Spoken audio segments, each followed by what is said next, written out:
দুর্নীতি মামলায় ইডির তল্লাশি 24 ঘন্টা অতিক্রান্ত এখন চলছে তল্লাশি অভিযান। সল্টলেক আইবি ব্লকে বিশ্বজিৎ দাসের বাড়িতে তল্লাশি। বিশ্বজিৎ দাসের সঙ্গে ফোনে যোগাযোগ করে ইডি।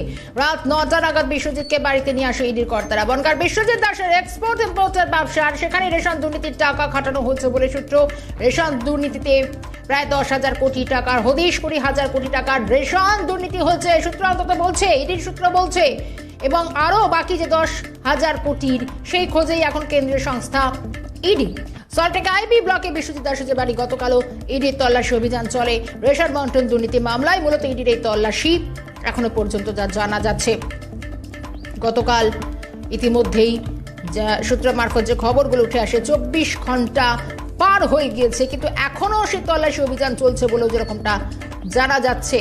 20,000 কোটি টাকা রেশন দুর্নীতি হয়েছে বলে জানা যাচ্ছে, তবে 10,000-এর ইতিমধ্যে আগেই খোঁজ মিলেছে। আমি সরাসরি নজর রাখার চেষ্টা করব।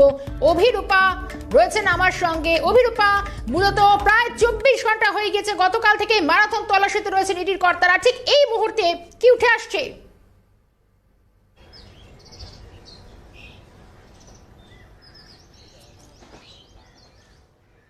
দেখো, প্রায় 24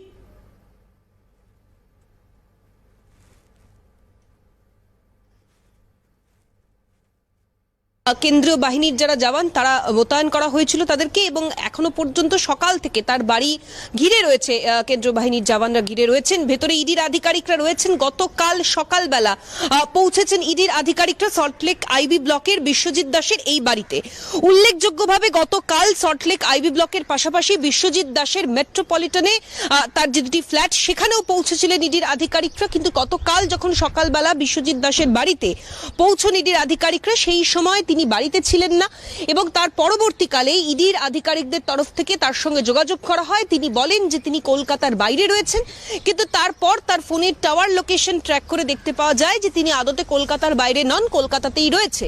পরবর্তীকালে বিকেল 5টার মধ্যে তাকে বাড়িতে পৌঁছানোর কথা বলা হলেও গতকাল সন্ধ্যের কিছু সময় পর তিনি পৌঁছন সল্টলেক আইবি ব্লকের তার এই বাড়িতে।